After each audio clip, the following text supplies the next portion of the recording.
Chapter number 11 जो trigonometry है, introduction to trigonometry, उसके बारे में थोड़ा सा हम समझते हैं। और ये जो चैप्टर है ट्रिग्नोमेट्री 11 चैप्टर जो है इंट्रोडक्शन टू ट्रिग्नोमेट्री वाला, ये 10th में भी है हमारा, फर्स्ट ईयर सेकंड ईयर में भी है, और इंतहाई अहम चैप्टरों में से एक चैप्टर है ये। यहाँ हम इसकी बेस थोड़ी सी हम यहाँ पढ़ेंगे, और एनुअल में भी हमारा इसमें क्वेश्चन आता है और मस्त आता है। ठीक है जी, ये इसको हम थोड़ा सा समझते हैं, इंट्रोडक्शन टू ट्रिग्नोमेट्री। तो चैप्टर नंबर 11 है, तो 11 चैप्टर है 11.1 है। इसमें कंसेप्ट हैं कुछ, ट्रिग्नोमेट्री क्या है, और इसमें कुछ जो रूल हैं उनको हम समझते हैं, उसके बारे में हम बार बार पढ़ेंगे। तो सबसे पहले जो हमारा चैप्टर है उसका थोड़ा सा इंट्रोडक्शन करवा देते हैं कि ट्रिग्नोमेट्री का मतलब क्या है। तो जो ट्रिग्नोमेट्री है ना,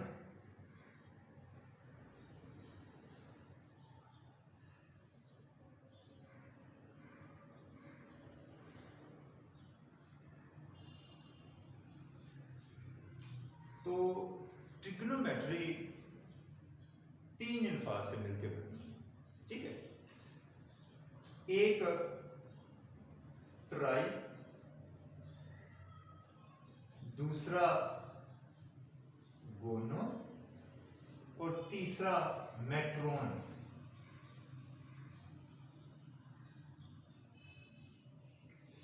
ट्राई में 3, गोनो में एंगल, और मेट्रोन में मेजरमेंट। यानी कि मैथमेटिक्स की ऐसी ब्रांच जिसमें हम 3 साइडों वाली, कोई भी 3 साइडों वाली डायग्राम के एंगल्स और उससे रिलेटेड फंक्शंस को डिस्कस करते हैं। यानी कि मैथमेटिक्स की ऐसी ब्रांच, या हम इसे मज़ीद हम प्रिसाइज करते हैं तो पता चलता है कि ट्रिग्नोमेट्री ज्योमेट्री की ऐसी ब्रांच है जिसमें हम 3 साइडों वाली डायग्राम को डिस्कस करते हैं।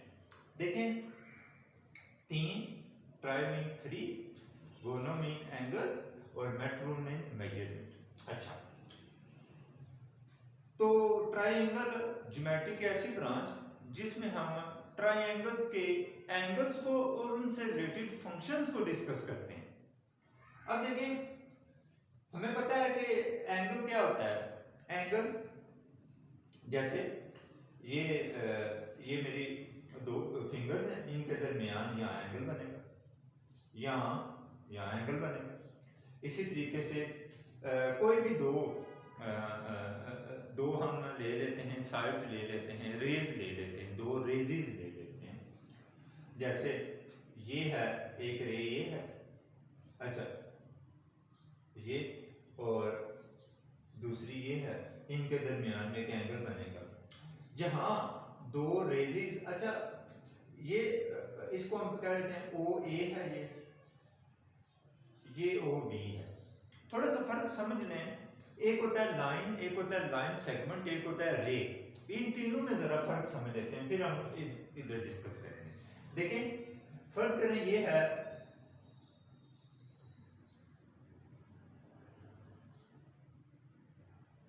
दोनों साइडों पे इसका एरो है, मीन दोनों साइडें बढ़ रही हैं, रुकी हुई नहीं है कहीं पे, दोनों साइडें बढ़ रही हैं।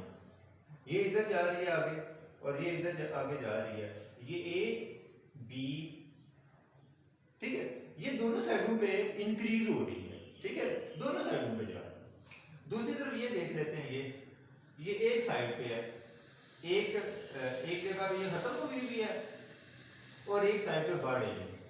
एक जगह पे एंड है, इधर नहीं आगे जा रही है। ठीक है, इधर बस ये इसका ये पॉइंट है स्टार्टर, और उसके बाद एक और है,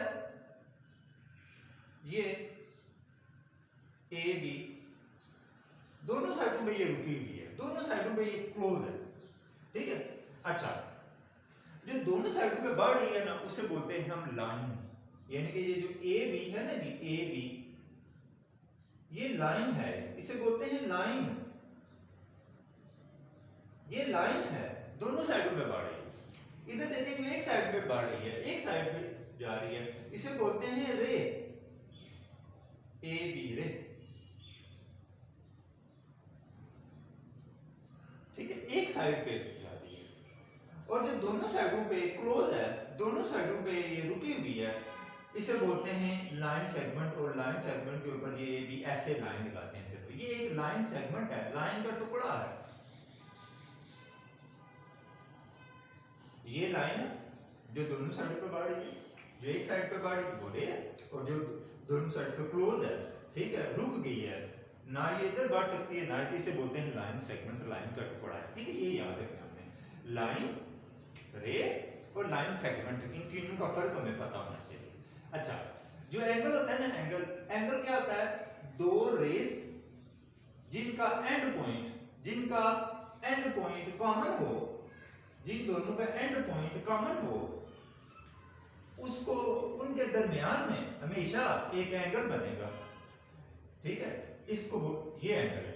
एंगल के लिए हम ये साइन इस्तेमाल करते हैं, एंगल। ठीक है, अगर ये ओ एंगल है तो हम बोलेंगे मेजर मीन एंगल ओ। ये एंगल का साइन है, ये एल टाइप बना होता है, ये एंगल का साइन है, एंगल का साइन है। ठीक है, इस तरह। और एंगल के अब हम मजीद डिटेल में जाएंगे, एंगल्स क्या हैं और एंगल की कितनी किस्में हैं इनके ऊपर। तो मीन ट्रिग्नोमेट्री जियोमेट्री की ऐसी ब्रांच है जिसमें हम ट्राइंगल से रिलेटेड, कोई भी ट्राइंगल से रिलेटेड फंक्शंस को डिस्कस करते हैं, फंक्शंस के बारे में हम जानने की कोशिश करते हैं, उसको हम बोलते हैं ट्रिग्नोमेट्री। यानी कि ये ज्योमेट्री की एक ब्रांच है जिसमें हम तीन साइडों वाली कोई भी डायग्राम को डिस्कस करते हैं, और तीन साइडों वाली डायग्राम को हम बोलते हैं ट्राइंगल। ठीक है, ट्राई मीन तीन, एंगल्स, मेट्रोन मेजर मीन थ्री एंगल्स और मेजरमेंट। ठीक है, तो ऐसी ब्रांच जिसमें हम ट्राइंगल की तीन साइडों वाले डायग्राम को डिस्कस करते हैं, उसको हम बोलते हैं ट्राइंगल।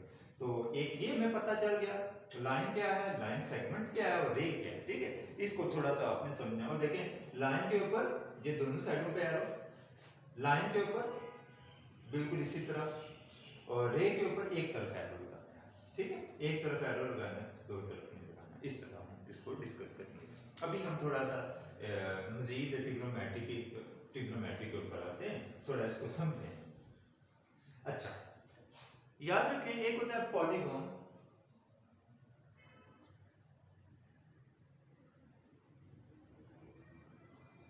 जो पॉलीगॉन है ना जी, पॉलीगॉन इसको बोलते हैं कोई भी बंद शक्ल, close figure. Polygon close figure, close figure. तो हमें ये पता होना चाहिए कोई भी फिगर क्लोज उसी वक्त होगी जिस वक्त तीन लाइन सेगमेंट्स होंगे, तीन रेज होंगी। यानी कि कम से कम तीन लाइन सेगमेंट्स मिलके तो एक क्लोज फिगर बनाते हैं। तीन लाइन सेगमेंट मिलके एक क्लोज फिगर बनाते हैं। जिस तरह फर्ज करें, ये मेरे पास ये तीन मार्कर है। ठीक है, अब मैं एक क्लोज फिगर बनाना चाहता हूँ, तो मुझे पता है कि ये इधर क्लोज हो गया। अब दो से तो ये क्लोज नहीं हो सकती, क्लोज करने के लिए कम से कम तीन चाहिए। अब ये एक क्लोज फिगर बन गई है। अब ये जो फिगर है ये क्लोज हो गई है, दो से ये क्लोज कभी नहीं हो सकती। इसका मतलब ये हुआ कि जो पॉलीगॉन है, जो सिंपलेस्ट पॉलीगॉन है, ठीक है, जो क्लोज फिगर है, वो सबसे सिंपलेस्ट क्लोज फिगर जो होती है ना, पॉलीगॉन जो होता है, उसे बोलते हैं ट्राइंगल। यानी कि हमें कोई भी फिगर, कोई भी क्लोज फिगर बनाने के लिए कम से कम तीन लाइन सेगमेंट्स की जरूरत होती है, तीन लाइन सेगमेंट्स की।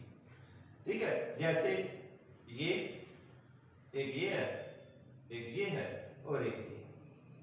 कम से कम जो एक क्लोज फिगर बनाने के लिए हमें तीन लाइन सेगमेंट्स की जरूरत होगी। ठीक है, तो जो सिंपलेस्ट पॉलीगॉन होती है, जो सबसे सिंपल पॉलीगॉन होती है, वो होती है ट्राइंगल। और ट्राइंगल के बाद हम मजीद बढ़ेंगे तो चार साइडों वाली हो जाएगी, फिर पांच साइडों वाली, छह साइडों वाली, और सबसे सिंपलेस्ट जो है ना क्लोज फिगर जो पॉलीगॉन है, पॉलीगॉन का मतलब है कि क्लोज फिगर। तो क्लोज फिगर के लिए हमें कम से कम तीन लाइन सेगमेंट्स की जरूरत हो। ठीक है, तीन लाइन सेगमेंट्स की जरूरत होगी तभी वो फिगर जाके क्लोज।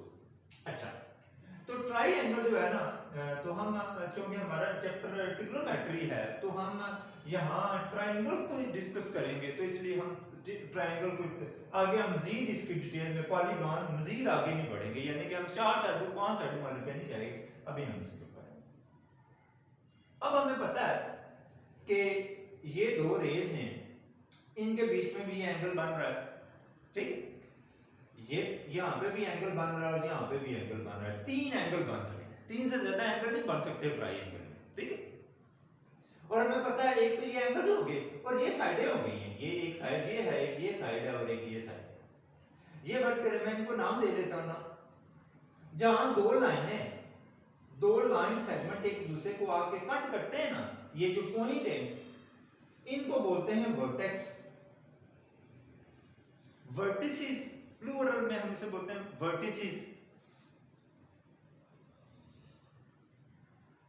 वर्टिसेस, ये एक ये वर्टेक्स है, एक ये वर्टेक्स है और एक ये वर्टेक्स है, ठीक है। 3 वर्टिसेस हैं किसी ट्राइंगल के, 3 वर्टिसेस, उनको हमेशा कैपिटल लेटर से जो है डिनोट किया जाता है, ये कैपिटल ए है, ये कैपिटल बी है, ये कैपिटल सी, ठीक है। और इनके जो अंदर जो है ना ये एंगल बन रहे हैं। अब ये जो ये एंगल है इसको यूं लिखूंगा मैं, मेजरमेंट एंगल ए ऐसे, ये साइन है एंगल का जो एल बना हुआ है। इसी तरीके से इस बी को लिखेंगे मेजरमेंट एंगल बी, मीन कि ये एंगल बी कितना है, इसकी पैमाइश कितनी है, ये इसकी ये जो पैमाइश है ये कितनी है, और एंगल को हम डिग्री में मेजर करते हैं, ठीक है।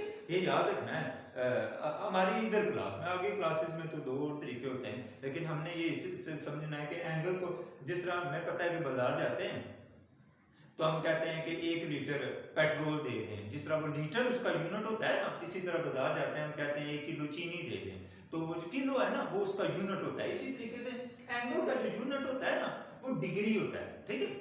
अभी हमने ये समझना है कि एंगल का यूनिट क्या होता है, डिग्री। हम कहते हैं ये कितने डिग्री है जी, ये कितने डिग्री है, ये कितने डिग्री है, ठीक है। जिस तरह हर चीज का एक यूनिट होता है, ठीक है। इसी तरीके से ये जो एंगल सी है इसको यूं लिखेंगे मेजरमेंट एंगल सी, ये कैपिटल लेटर्स में है, ठीक है, ए बी सी, ये 3 एंगल हैं इसके। अच्छा, जो साइडें होती हैं उनको स्मॉल लेटर से डिनोट किया जाता है, स्मॉल लेटर से। वो ऐसे ए के सामने स्मॉल ए है, बी के सामने स्मॉल बी है, सी के सामने स्मॉल सी है, स्मॉल सी, स्मॉल लेटर्स में डिनोट करते हैं, ठीक है। एक ये चीज अगर फर्ज करें हम ऐसे नहीं डिनोट करना चाहते हैं तो आप ऐसे डिनोट करेंगे, ये जो साइड है ना ए बी, इसको यूं लिखेंगे A B line segment, A B और पीछे एम लगा देंगे, measurement A B mean A B side. इसी तरह ए सी है तो ये लिखेंगे ऐसे, मेजरमेंट साइड ए सी।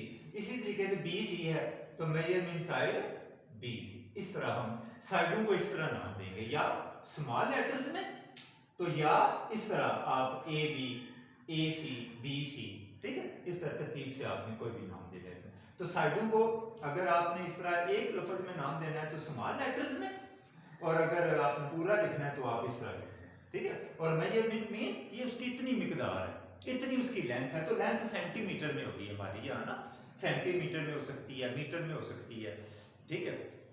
तो यहाँ ज्यादातर सेंटीमीटर में चलेगा।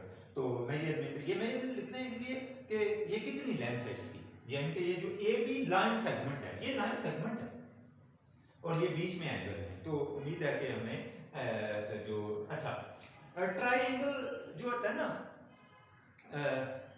किसी ट्राइंगल के 6 पार्ट होते हैं, ठीक है, ये याद रखना है टेक्निकल पार्ट। किसी भी ट्राइंगल के 6 पार्ट होते हैं, ठीक है।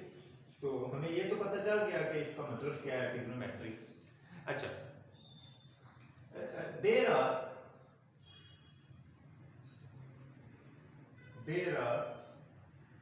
6 parts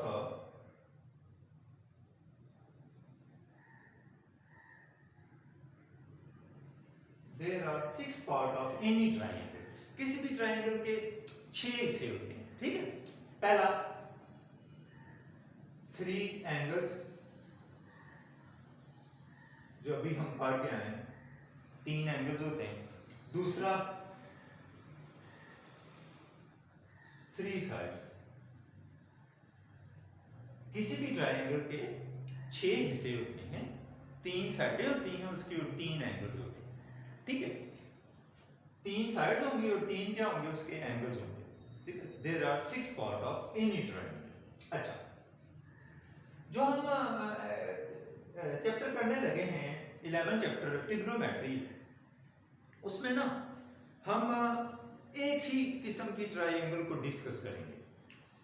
कई किस्म की ट्रायंगल्स होती हैं, ट्रायंगल कई किस्म की होंगी, लेकिन इस पूरे चैप्टर में हम एक ही तरह की ट्रायंगल को डिस्कस करेंगे, सिर्फ एक ही तरह की ट्रायंगल को डिस्कस करेंगे, ठीक है। वो कौन सी ट्रायंगल है उसको हम देखें। ट्रायंगल की कई किस्में होती हैं, ठीक है, तो हम उधर नहीं जाएंगे, बल्कि जो हमारा टारगेट है 11 चैप्टर, उसमें जो ट्रायंगल डिस्कस की जा रही है सिर्फ उसी की तरफ आते हैं।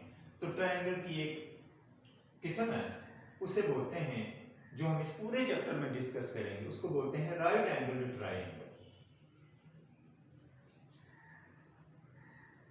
Right angle triangle.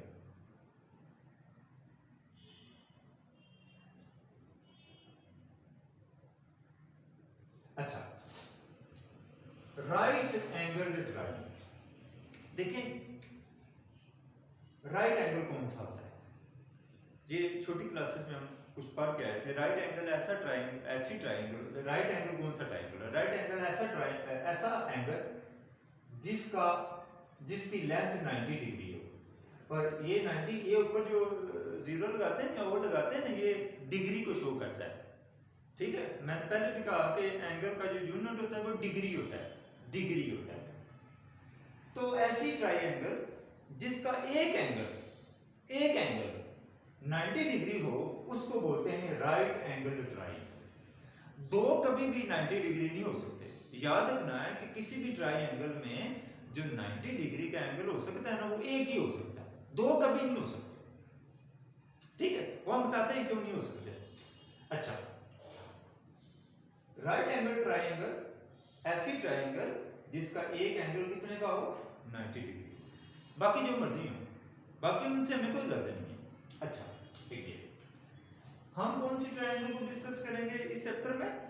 सिर्फ right angle triangle. Right angle की मैं कुछ शेप्स लिखता हूं तो आप उधर लेते समझ लें। देखें मैं ये लिखता हूं, ये एक ट्रायंगल लिखिए, नाम दे देते हैं ना कोई ना कोई। ये ए एंगल है, ये बी है, ये सी है। इसकी शेप में थोड़ी सी मुख्तलिफ दे देते, ऐसे कर देते हैं, ए कह देते हैं, बी कह देते हैं, सी, नाम से कोई फर्क नहीं पड़ता। एक और लिख लेते हैं यहाँ पे,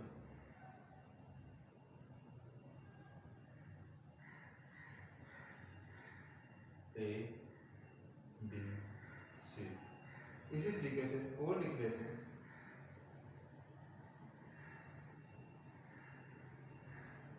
इसका नाम एक्स कह लेते हैं, इसका वाई कह लेते हैं, इसका जी कह लेते हैं।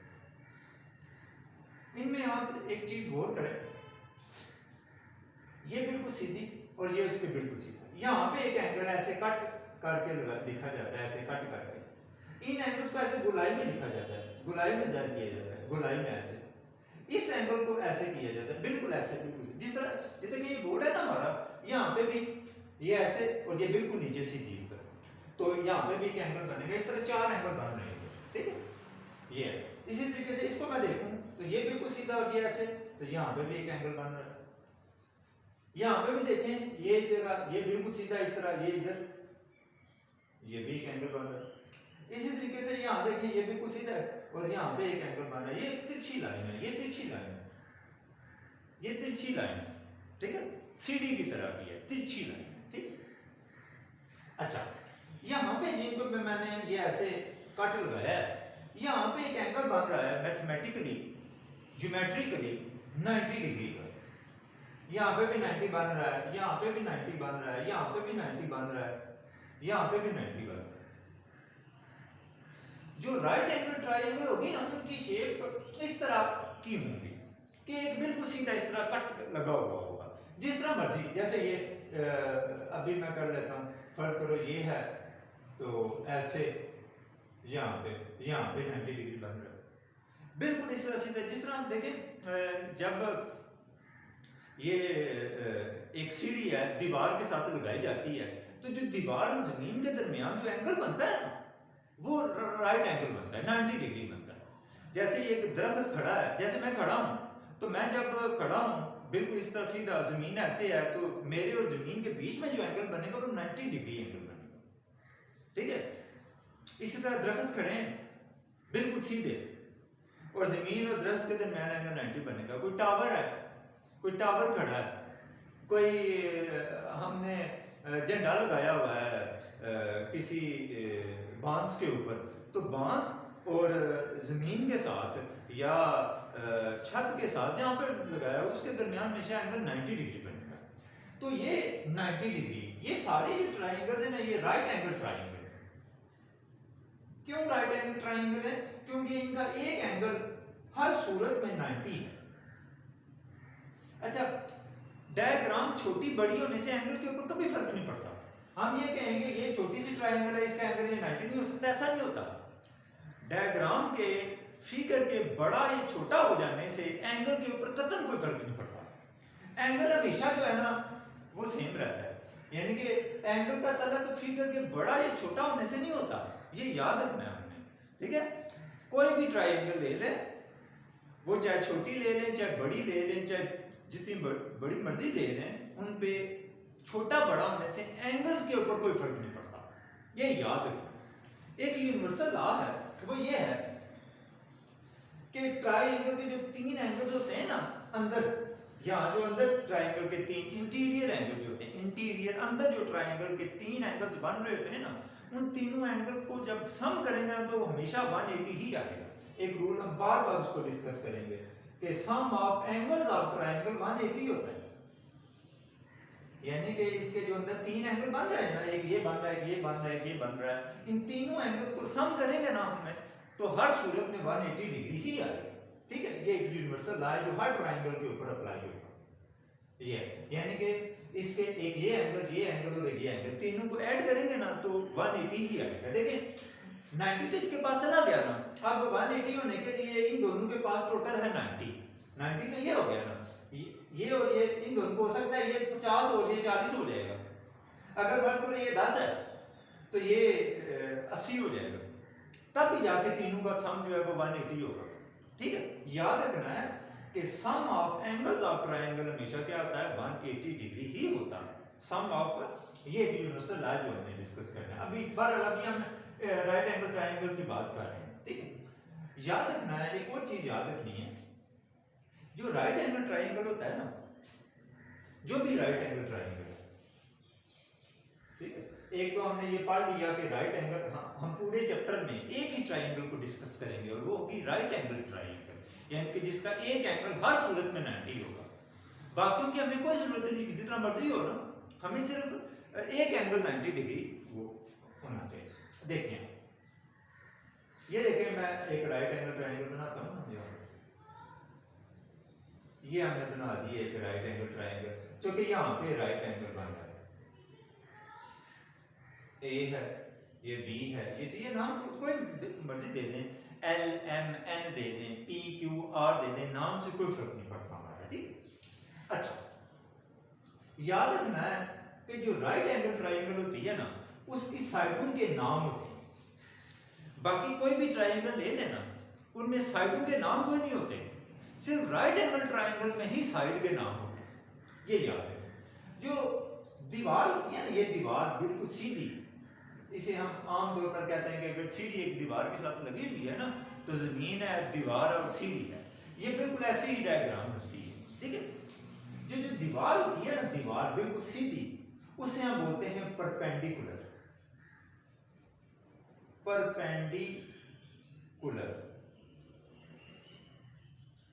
जो जमीन होती है ना उसे बोलते हैं बेस,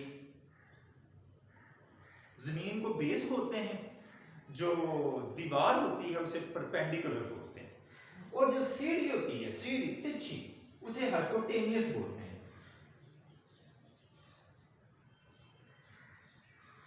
उसे हाइपोटेनियस बोलते हैं। ये जो हाइपोटेनियस भी बोलते हैं, तो हाइपोटेनियस हाइपोटेनियस एक ही लफ्ज है सारे। फिर देख लें, जो राइट एंगल ट्राइंगल होती है उसमें साइडों के नाम होते हैं। बाकी कोई भी ट्राइंगल है, ट्राइंगल ढेर सारी किस्म के हैं, ठीक है।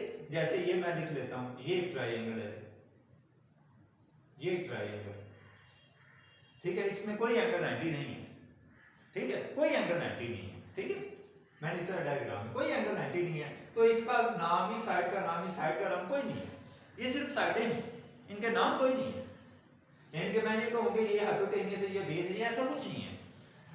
नाम होने के लिए जरूरी है कि वो राइट एंगल ट्राइंगल ही होगी, तब ही उन साइडों के नाम होंगे। और राइट एंगल ट्राइंगल कब होगी? जब उसका एक एंगल 90 डिग्री होगा, यानी कि बिल्कुल सीधा, दो बिल्कुल सीधे, जैसे ये और ये, इनके दरमियान में यहाँ 90 डिग्री बन रहा है, ठीक है। इसी तरह फर्ज करो ये है, तो इनके दरमियान में 90 डिग्री बन रहा है। फर्ज करो ये है, तो इधर ऊपर इधर 90 डिग्री बन रहा है, ठीक है। इस तरह हमें ये पता होना चाहिए कि 90 डिग्री कब बनेगा, ठीक है। बिल्कुल कट लगा हुआ वो 90 डिग्री है, वो कहीं पे भी बन सकता है, ठीक है। आमतौर पर ऐसे कट लगाया होगा ना, तो आपने समझ जाना ये 90 डिग्री बन रहा है। फिर सुन लेते हैं, एक और मैं डायग्राम बना देता हूँ। हमें पता है कि यहाँ पे 90 डिग्री बन रहा है। अच्छा, अब ये जो दीवार है ना, ऐसे बिल्कुल सीधी आ रही है, इसको ना, ये जो दीवार है इसको मैं बोल लेता हूँ। देखिए एक चीज याद रखनी है आपने, जो हाइपोटेनियस है ना, उसमें गलती नहीं करनी पहचानने में। 90 डिग्री के सामने जो साइड होगी ना, जो तिरछी, वो हमेशा हाइपोटेनियस होगी। परपेंडिकुलर बेस बन जाए या बेस परपेंडिकुलर बन जाए, उसमें परेशान नहीं होना। परपेंडिकुलर कभी बेस बन जाता है, कभी बेस परपेंडिकुलर, उसमें फर्क नहीं पड़ना चाहिए, ठीक है। तो ये आपने ध्यान रखिए। एक और चीज याद रखनी, ठीक है। अच्छा, तो ये जो है ना, ये दीवार है, इसको मैं बोल लेता हूं परपेंडिकुलर, इसको मैं क्या लेता हूं बेस। इसको, ये जो है ना 90 डिग्री के सामने, ये क्या कहलाता है? हाइपोटेनियस, ठीक है। ये बेस कह लें इसको, या इसको कह लें परपेंडिकुलर, क्योंकि इस डायग्राम को मैं ऐसे उल्टा कर दूं ना, ऐसे कर दूं, जिस फर्स्ट करो इसको मैं इधर से मोड़ता हूं, तो ये ऐसे डायग्राम बन जाएगी, ऐसे इधर से ऐसे होते हैं, तो फिर ये परपेंडिकुलर बन जाएगा, ये बेस बन जाएगा, हाइपोटेनियस हाइपोटेनियस ही देगा। यानी कि ये जो तिरछी लंबाई है ना 90 के सामने, वो हमेशा हाइपोटेनियस ही होती है, ठीक है। ये याद रखना है आपने, परपेंडिकुलर, बेस और हाइपोटेनियस, ये तीन चीजें आपने याद रखनी है, ठीक है। और आपने हाइपोटेनियस को पहचानने में गलती नहीं करनी। 90 डिग्री के सामने जो भी कट लगा हुआ एंगल है, उसके सामने जो साइड होगी, उसकी एक पहचान क्या, वो तिरछी होगी, वो सीढ़ी की तरह की होगी, यानी कि जब सीढ़ी दीवार के साथ लगाई जाती है, वो सीढ़ी की तरह की होगी, ठीक है। तो वो जो होती है ना, वो हाइपोटेनियस होती है। बेस परपेंडिकुलर बन जाए, परपेंडिकुलर बेस बन जाए, आमतौर पर कोई फर्क नहीं पड़ता। वो खास स्टेप होंगे जिसमें फर्क पड़ता है, उसमें हम उनको तब्दील कर दिया करते हैं, लेकिन आपने ये याद रखना है। अच्छा, एक ये चीज हमने समझी कि राइट एंगल ट्राइंगल में साइडों के नाम होते हैं, सिर्फ राइट एंगल ट्राइंगल में साइडों के नाम होते हैं, बाकी किसी भी ट्राइंगल में साइडों के नाम नहीं होते, ठीक है। ये एक चीज। दूसरा, जो दीवार होती है उसको परपेंडिकुलर बोलते हैं, परपेंडिकुलर, और जो जमीन होती है उसको बेस बोलते हैं, और जो सीढ़ी होती है उसे हाइपोटेनियस बोलते हैं, ठीक है। एक चीज ये। अच्छा, अब एक हम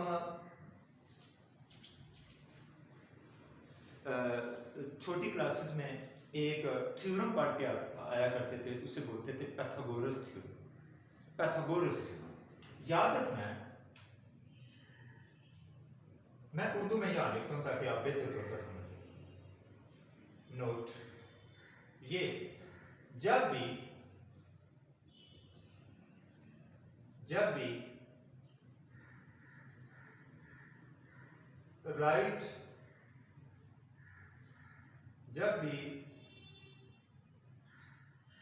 राइट एंगल ट्राइंगल में दो साइड्स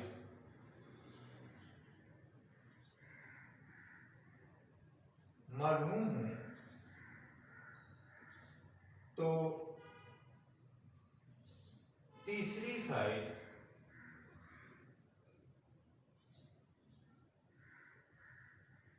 मालूम करने के लिए हम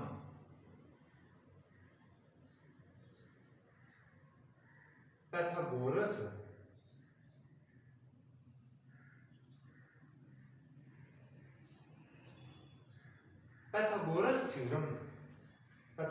थ्योरम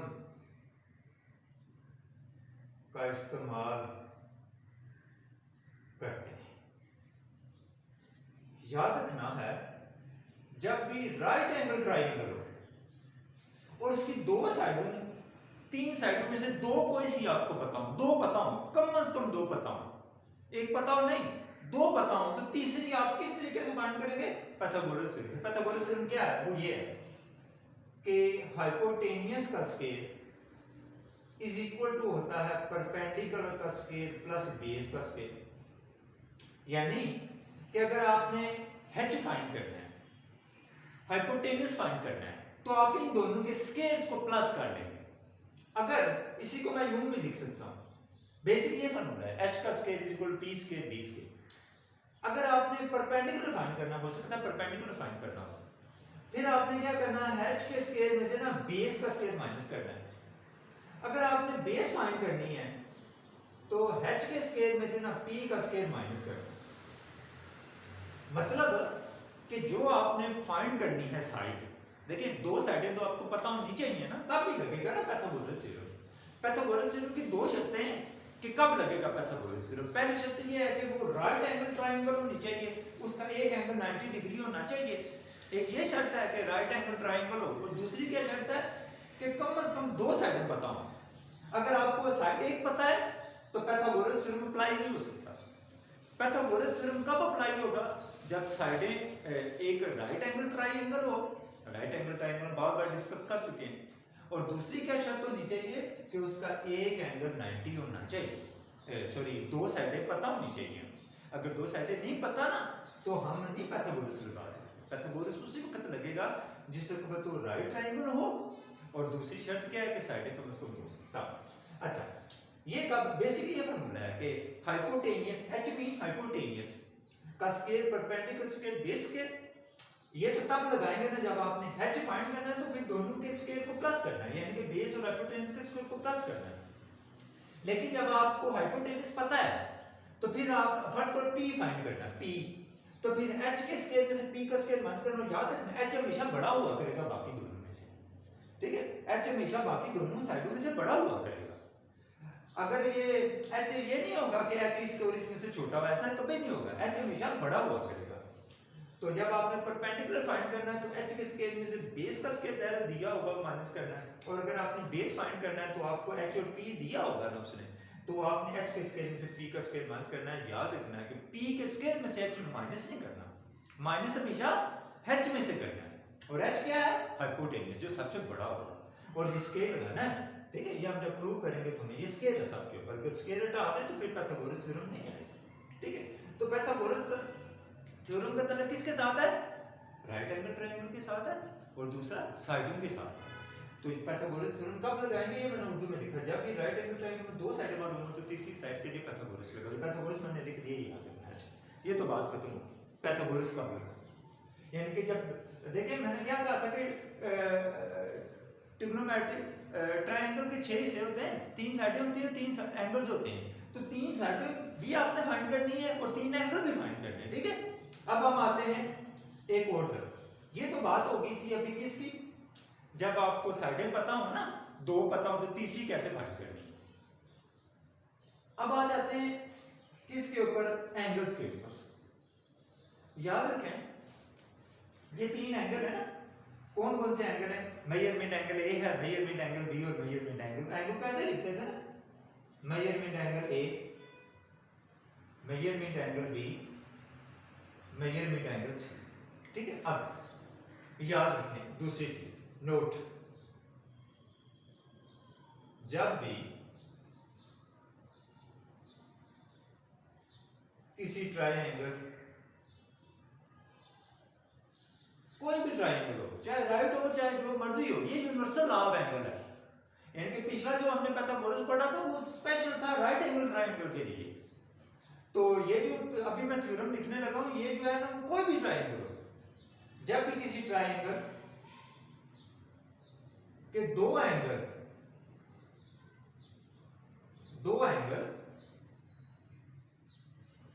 मालूम हो तो हम तीसरा मालूम करने के लिए दर्ज झैल फार्मूला इस्तेमाल करेंगे। वो क्या है? वो ये है, measurement angle A plus measurement angle B plus measurement angle C equal to होता है 180 डिग्री। हमने पहले पढ़ा कि कोई भी ट्राइंगल है उसके जो इंटीरियर एंगल हैं, तीन एंगल होंगे, उन तीनों को सम करें ना, हर सूरत में 180 डिग्री ही आएगा। ठीक है, हर सूरत में। और ये कब लगेगा? जब दो एंगल पता होंगे। अगर एंगल आपको एक पता है तो फिर आप ये नहीं लगा सकते, ये उसी वक्त लगेगा जिस वक्त एंगल कितने पता है आपको, कम से कम दो पता है, तीसरा आप इस तरह फाइंड करेंगे। ठीक है, जो पिछला थ्योरम था पाइथागोरस, वो कब लगाना है?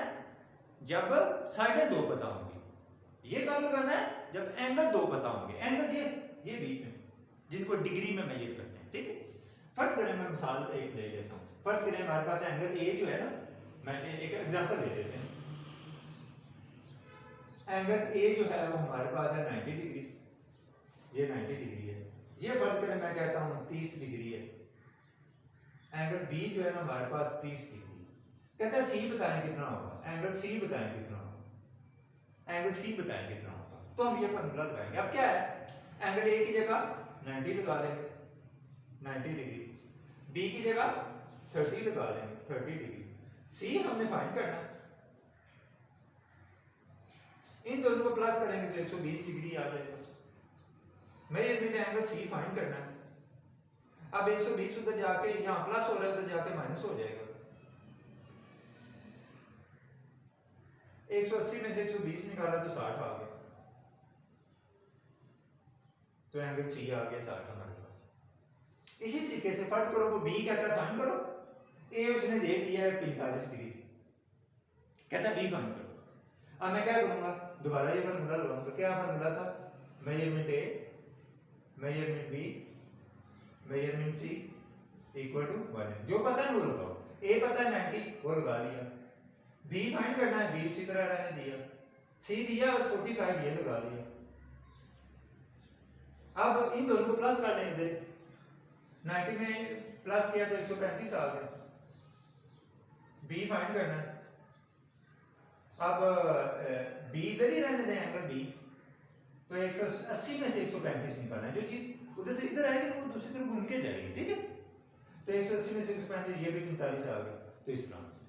ठीक है, तो फिर थोड़ा सा हम इसको समझ लेते हैं। अभी तो हमने इसको थोड़ा सा इंट्रोडक्शन करवाया, तो एक्सरसाइज हम कल करेंगे 11.1। तो आपने कंसेप्ट याद रखना है। क्या? जो हमारा चैप्टर है, ठीक है, इसमें सिर्फ हम राइट एंगल ट्रायंगल को डिस्कस करेंगे। पता चल गया राइट एंगल ट्रायंगल क्या होता है, जिसका एक एंगल 90 डिग्री होता है। दूसरा, जब दो एंगल पता हो तो तीसरा फाइंड करने के लिए ये फार्मूला लगाएंगे, यूनिवर्सल ऑफ एंगल्स है। ये किसी भी ट्रायंगल के अप्लाई हो सकता है। और अगर साइडें दो पता है तो तीसरी के लिए पाइथागोरस लगाएंगे। ठीक है, ये चीजें हमने याद रखनी है। हमारा पूरा जो चैप्टर होगा वो सिर्फ एक ही ट्रायंगल के ऊपर घूमेगा, वो है राइट एंगल ट्रायंगल, और कुछ नहीं हमारे पास। ये है, हम इसको कर देंगे।